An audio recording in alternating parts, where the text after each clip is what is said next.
Ibu Titin, saya ada beberapa nih Bu yang berdasarkan saya akan menginformasikan ke Ibu beberapa indikator yang termasuk dalam observasi sebentar ya. Jadi sebelum saya mengobservasi Ibu, saya akan menyampaikan indikatornya, penilaian. Tentu pasti berdasarkan alur coaching, yaitu alur Tirta, di mana ada 3 prinsipnya, yaitu kemitraan, berinteraksi yang aktif, dan menggali potensi. Nah, di sini Ibu, saya mau bertanya, sebentar ini potensi apa yang ingin Ibu tingkatkan dalam proses pembelajaran Ibu? Jadi mengenai potensi yang ingin saya tingkatkan adalah mengenai potensi pemahaman siswa. Maksudnya ketika kita menyampaikan materi, apakah siswa mengerti atau tidak? Ya Bu, jadi kalau dalam terima kasih saya berarti Ibu mau meningkatkan pemahaman siswa. Nah, kalau dari kita punya proses pembelajaran itu pasti ada yang ingin kita harapkan ya Bu ya. Nah, ini saya ingin mengetahui indikator keberhasilan apa yang Ibu harapkan dalam pembelajaran yang sebentar Ibu laksanakan. Kalau mengenai indikator keberhasilan, mungkin keberhasilan mengajar dari guru.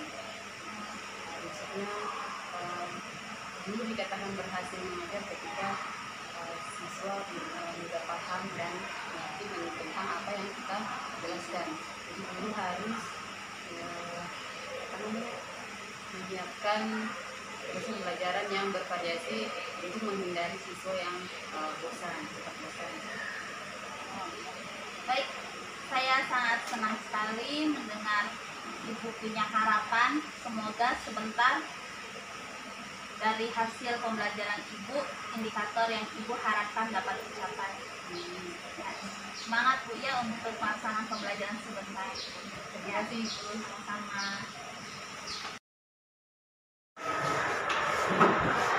Risa, selamat pagi Bu.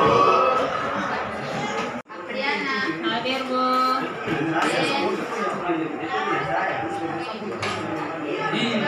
Silia, Emmanuel. Emmanuel tidak masuk. Kita hari ini adalah mengidentifikasi struktur, letak, dan fungsi jaringan otot dan jaringan saraf.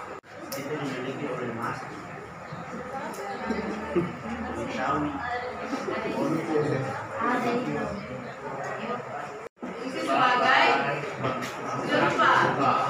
pergerakan pada organ tubuh, pada bagian tubuh.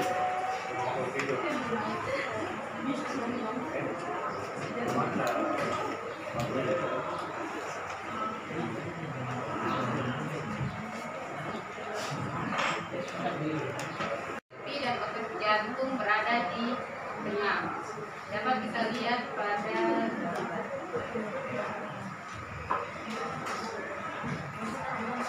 ini ya, bisa kita lihat ya. Intinya itu inti atau nukleus berada di polos, berada di tengah itu. Ibu satu, ya, berada di tengah ya. Ini yang otot jantung, otot kerangka berada di tepi. Ini juga berada di tengah. Yang otot rangka tuh bergunanya untuk apa? Dia itu adalah memperkuat tubuh kita. Kalau kamu nggak punya tulang bekerja cuma Berarti itu tidak secara tidak pasif gitu, ya. secara tidak sadar. Kalau terpulang, dia untuk kerangka bekerja secara sadar. Itu ada Yang tidak sadar itu. yang tidak sadar itu otot polos. Itu berfungsi buat apa? Otot polos Ya. dia itu bekerja secara tidak sadar. Jadi dia kalau misalnya kita tidur atau meskipun kita pingsan pun dia tetap bekerja. Dia tetap bekerja dalam kita. Ini ada di usus, ada di pembuluh darah, ada di Itu fungsinya buat apa? ya. Otot polos itu buat apa? Fungsinya Iya. otot polos untuk memperkuat guru kamu. Oh iya. Sekarang saya kasih waktu 20 menit atau 15 sampai 20 menit lah.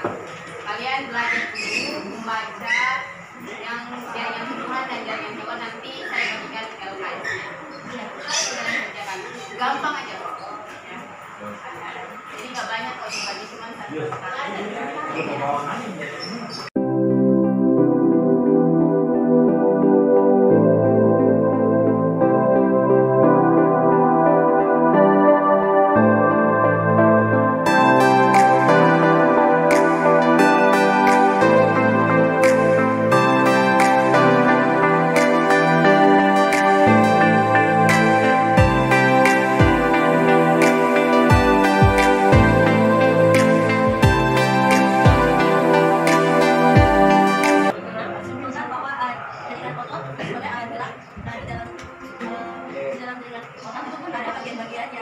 Seperti neuron, ada sel saraf, ada 3 bagian dendrit, sel saraf, sensorik,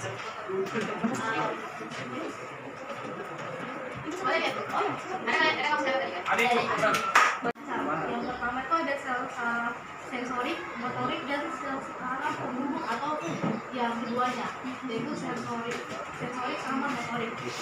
Sel saraf sensorik itu berfungsi menyampaikan rangsangan dari reseptor ke sistem saraf pusat.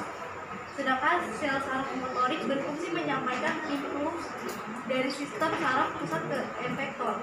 Dan yang terakhir yaitu sel saraf penghubung berfungsi menyampaikan impuls dari sistem saraf sensorik ke sistem saraf motorik. Ya betul ya. Tadi sudah ada yang disimpulkan, Andrea, Jessica, dan Saya. ya. Ya, terima kasih. Saya ucapkan terima kasih. Terus untuk pembelajaran kita minggu 2 minggu depannya, karena minggu depan kita akan LDS dan minggu depannya lagi kita akan masuk dalam materi sistem gerak pada manusia. Pulang, mari kita bersatu dalam doa. Ya Tuhan, terima kasih akhirnya kami telah menerima materi hari ini. Berkati guru-guru yang telah memberikan kami materi hari ini. Dan sekarang kami akan pulang, lindungi kami dalam perjalanan. Semoga kami tiba di rumah kami dengan keadaan selamat. Inilah doa dan harapan kami. Amin.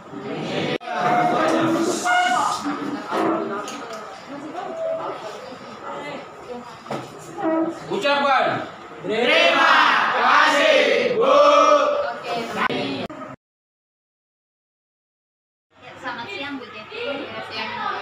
Ya, dari tadi saya sudah mengobservasi pembelajaran Ibu. Ya, saya lihat Ibu bagus sekali dalam penyajian materi dan semuanya. Terima kasih, Ibu. Nah, sebelum observasi tadi kan kita ada berbincang-bincang juga Bu ya. Nah, jadi setelah observasi juga ada beberapa hal yang saya mau tanyakan ke Ibu. Yang pertama, menurut Ibu potensi apa yang Ibu sudah tingkatkan saat pembelajaran tadi? Menurut saya itu mengenai potensi pemahaman siswa sudah mencapai 70% lah ya, seperti yang Ibu lihat. Kalau pemahaman siswa itu artinya siswa sudah memahami mengenai materi yang saya sampaikan pada hari ini dan pertemuan-pertemuan selanjutnya. Oke. Dari potensi tersebut ya Ibu ya, adakah yang Ibu masih ingin perbaiki untuk masa yang akan datang? Kalau potensi untuk yang saya mau tingkatkan lagi Iya. mungkin dari kemandirian siswa. Siswa yang saya temati tadi mungkin kurang mandiri karena mereka mengerjakan soal pun masih ada yang minta bantu sama teman-temannya, padahal mereka belum berusaha untuk mengerjakan sendiri. Padahal kemandirian itu kan Bu bukan berarti tidak boleh dibantu ya Ibu. Boleh, tapi harus berusaha sendiri dulu. Kalau memang misalnya betul-betul sudah tidak tahu, baru boleh minta bantu sama teman yang lain. atau sama gurunya. Oh, ya baik. Sekarang Bu Jacqueline, kalau menurut Ibu indikator keberhasilan yang tadi Ibu harapkan tercapai atau tidak? Tercapai tapi belum sepenuhnya. Berarti tadi pagi sebelum observasi indikator keberhasilannya ada berapa? 2 ya. Iya. Yaitu kalau dosen catatan saya apa? Pemahaman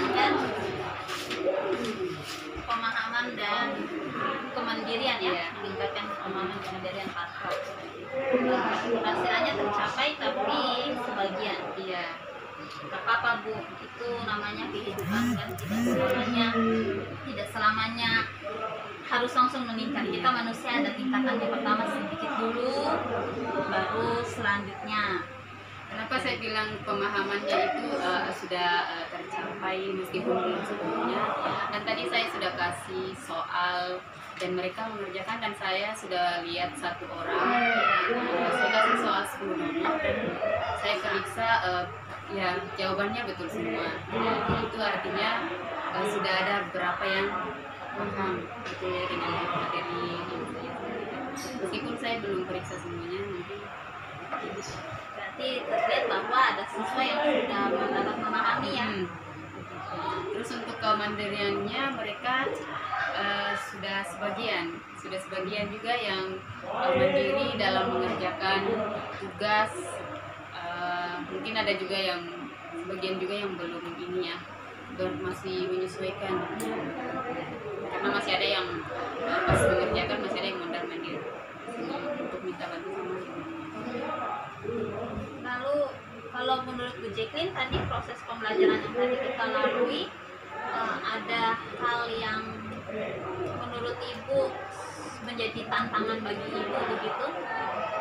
Iya, tentu ada Ibu. Tantangannya boleh tahu Bu apa tantangannya? Kalau mengenai tantangan yang dalam menjelaskan mungkin ya. Menjelaskan mungkin saya juga merasa mungkin masih kurang detail. Terus tantangannya adalah ini juga kurang strategi pembelajaran yang menarik. Saya sangat butuh strategi pembelajaran dalam kelas, apalagi ini kelasnya 3 jam ya pembelajarannya. Jadi saya sangat butuh namanya strategi pembelajaran yang bikin siswa agar tidak bosan. Ya, itu sih tantangan yang paling berat. Baik, dari Ibu sendiri mengatakan dalam hidup ini tantangan. Ini kita bicara santai Bu. Iya ya Mbak. Tantangan ya. Ibu kira-kira sudah punya rencana, kalau saya boleh tahu, rencana untuk menghadapi tantangan tersebut di kemudian hari, mungkin nanti setelah PTS, kan minggu depan memang PTS ya. Setelah PTS nanti ada rencana Ibu untuk menyelesaikan tantangan ini? Untuk menyelesaikannya belum sepenuhnya sih, cuma kalau rencana Iya, rencananya ada. apa rencana Ibu tahu? Rencana saya mungkin karena waktunya 3 jam, Ya.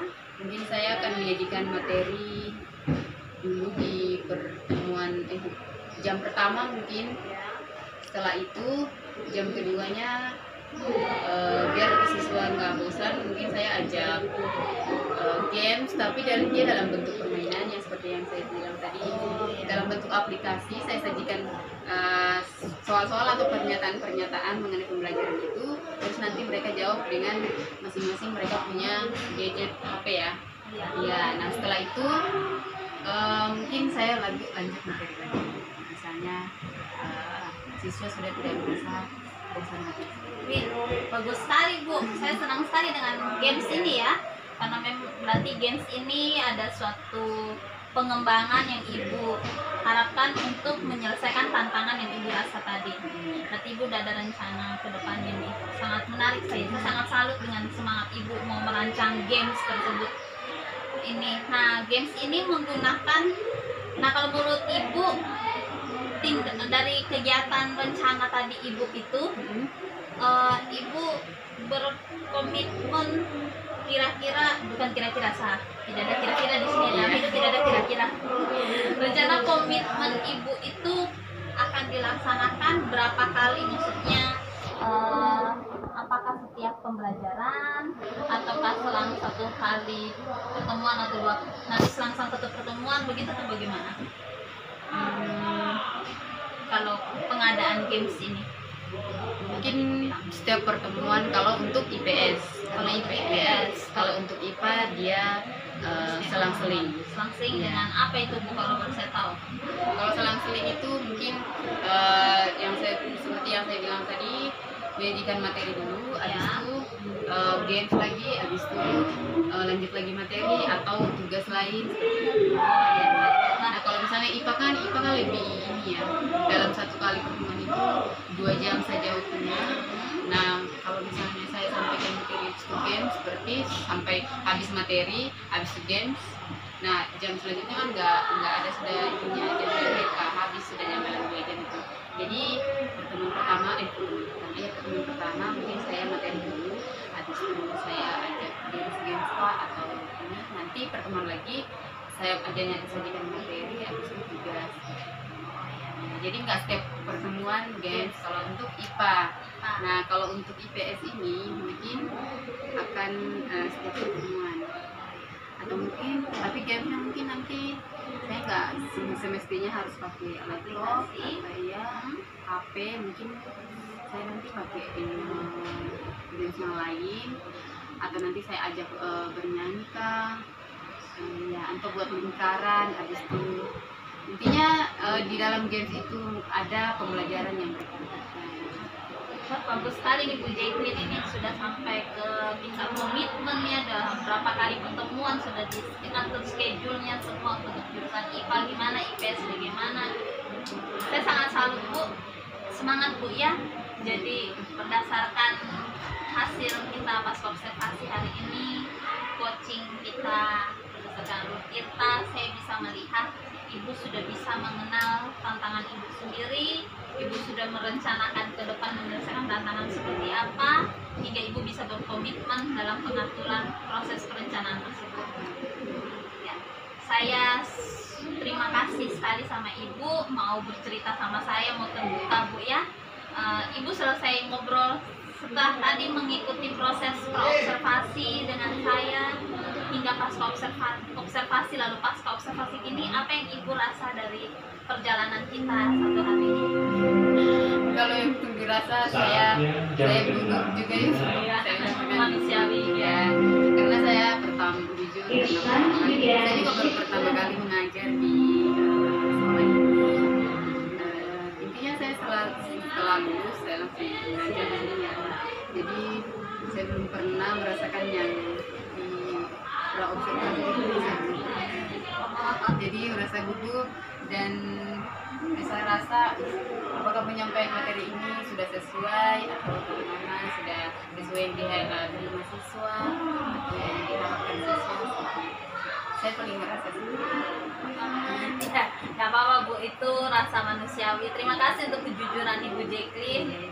Terima kasih untuk keterbukaan, sebab keterbukaan itu awal dari sebuah kesuksesan ya. Kalau kita tidak saling cerita, saling sharing tentang pendidikan, bagaimana kita mau rancang pembelajaran ke depan.